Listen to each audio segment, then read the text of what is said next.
Salam mistis. Jumpa lagi dengan channel kesayangan Anda, MB Mistis. Amit.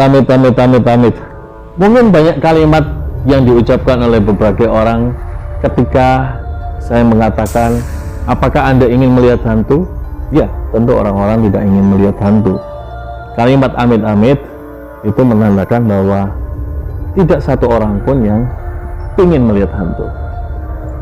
Namun pada kenyataannya, di ruang lingkup masyarakat Indonesia khususnya, banyak sekali dari masyarakat kita, walaupun mereka tidak ingin melihat hantu, tapi kenyataannya banyak pengalaman, kisah-kisah dari kehidupan mereka yang syarat dengan misteri, yang syarat dengan mistis.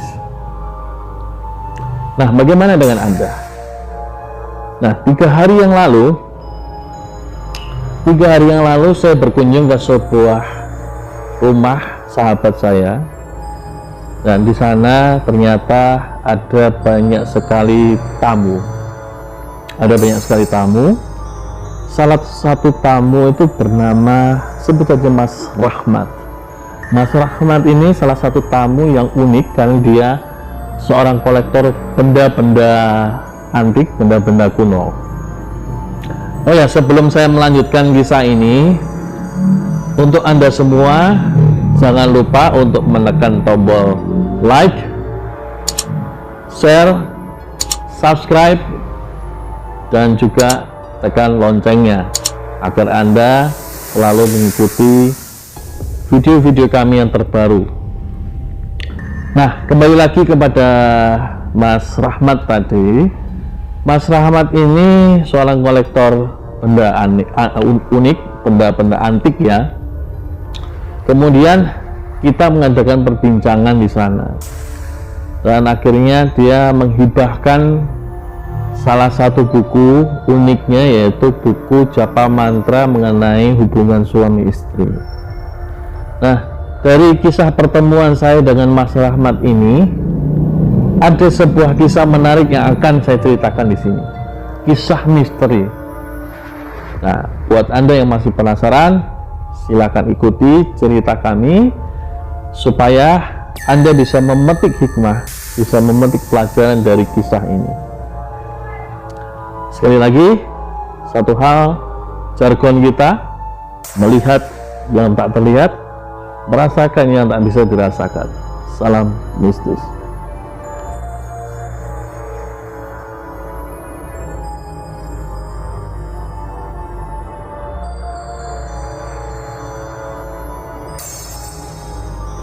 Nah, kali ini akan saya rincikan cerita yang terjadi sebetul-betulnya pada waktu saya berkunjung ke rumah sahabat tersebut.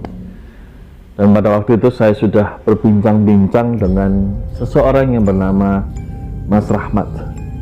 Ya, seperti di awal, Mas Rahmat ini adalah seorang kolektor benda-benda unik, benda-benda antik. Satu hal yang perlu Anda ketahui, bahwa usia Mas Rahmat adalah 43 tahun. Ya, usia yang sangat matang untuk seorang pria.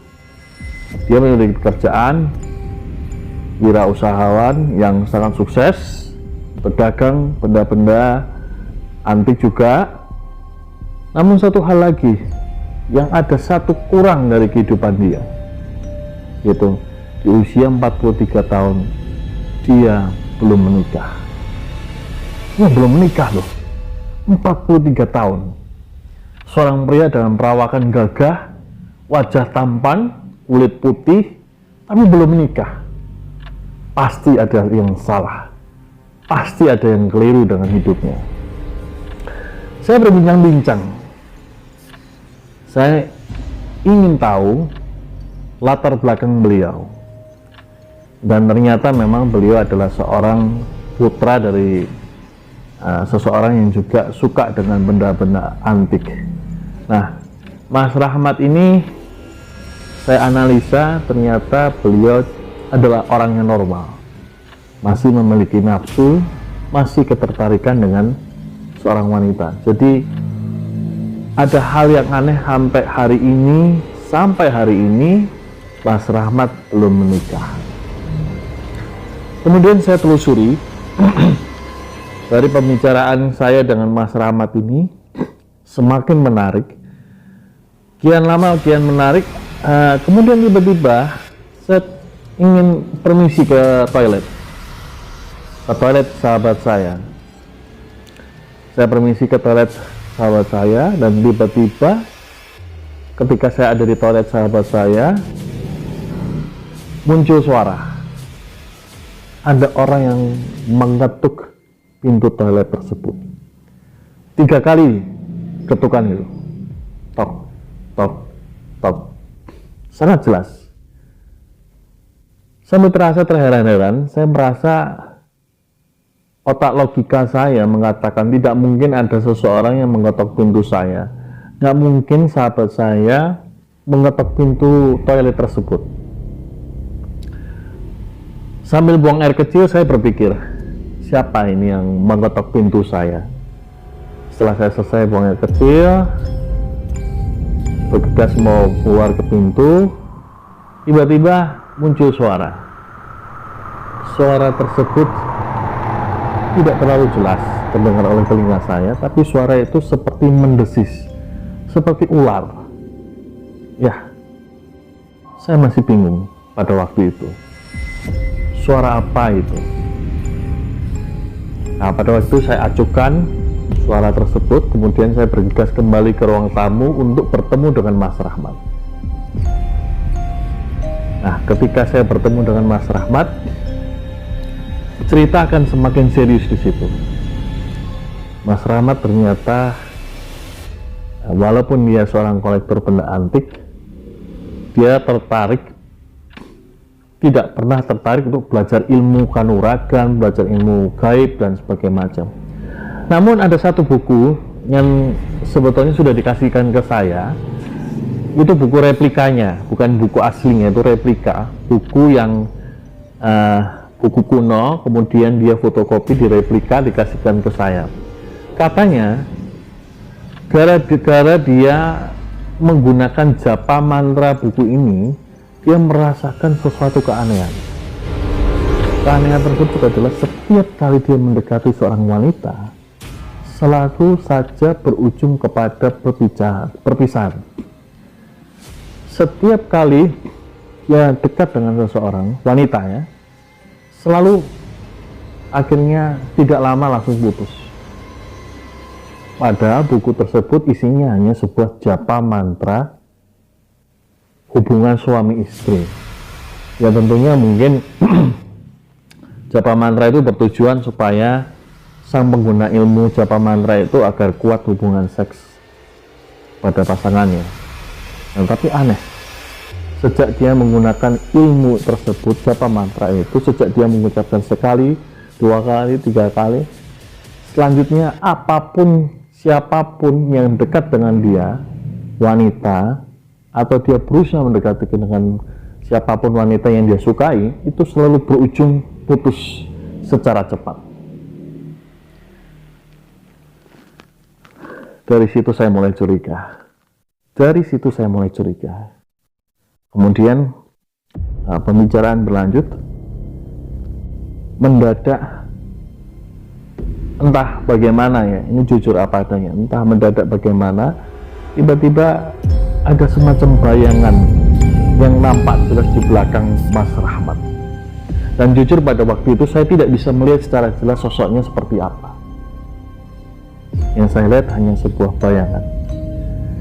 Dan tentunya pada waktu itu sore hari jam 2 sore, saya tidak mengatakan kepada siapapun apapun yang saya lihat itu. Namun setidaknya saya melihat itu mulai merasa tidak nyaman.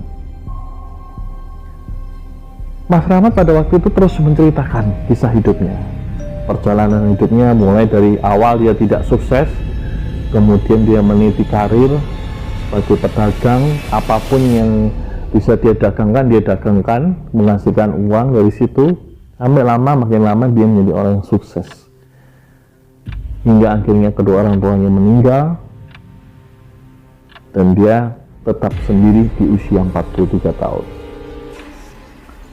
Nah, apa yang selanjutnya yang terjadi? Simak berikut ini.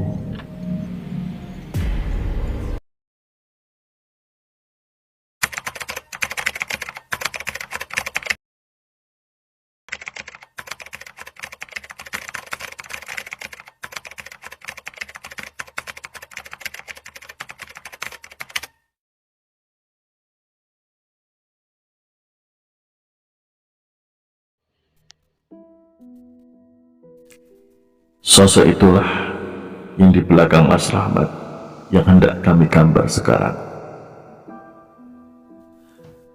Mungkin pada waktu tersebut saya beruntung mendapatkan gambaran jelas dari sosok yang di belakang Mas Rahmat. Saya tangkap gambarnya dan saya tuangkan ke dalam lukisan ini.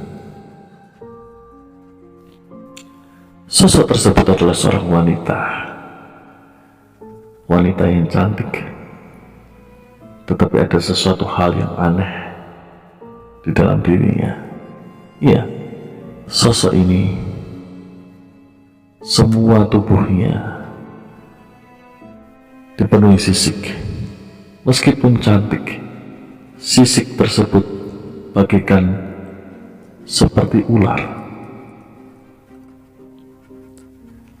Meskipun di dalam ruangan tamu tersebut orang-orang mulai mengajukan bau wangi tersebut, namun saya tetap terganggu dengan sosok tersebut. Hampir 5 menit dia berada di sana kemudian menghilang.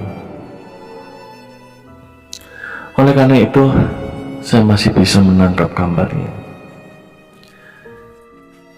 Kemudian saya mulai mereka-reka, dari manakah sosok tersebut? Dalam pikiran saya mulai berpikir, apakah sosok tersebut merupakan gambaran dari kodam yang muncul dari japa mantra yang selama ini diucapkan oleh Mas Rahmat? Apakah mungkin sosok inilah yang membuat Mas Rahmat susah mendapatkan jodoh? Apakah sosok inilah yang sangat cemburu kepada Mas Rahmat ketika dia dekat dengan seorang wanita? Saya pun tak mengetahuinya. Yang saya tahu, sosok ini berdiri di belakang Mas Rahmat, dan sosok ini seperti ingin memberitahu bahwa dia adalah bagian dari japa mantra yang diucapkan Mas Rahmat. Mengapa demikian? Karena setiap kali mereka mengucapkan japa mantra yang ada di buku membahas mengenai itu, sosok itu selalu menoleh, sosok itu selalu memandang. Tetap wajahnya sungguh kosong namun penuh arti. Itulah kisah yang bisa saya ceritakan saat saya berbincang-bincang dan bertemu dengan Mas Rahmat. MP Mistis.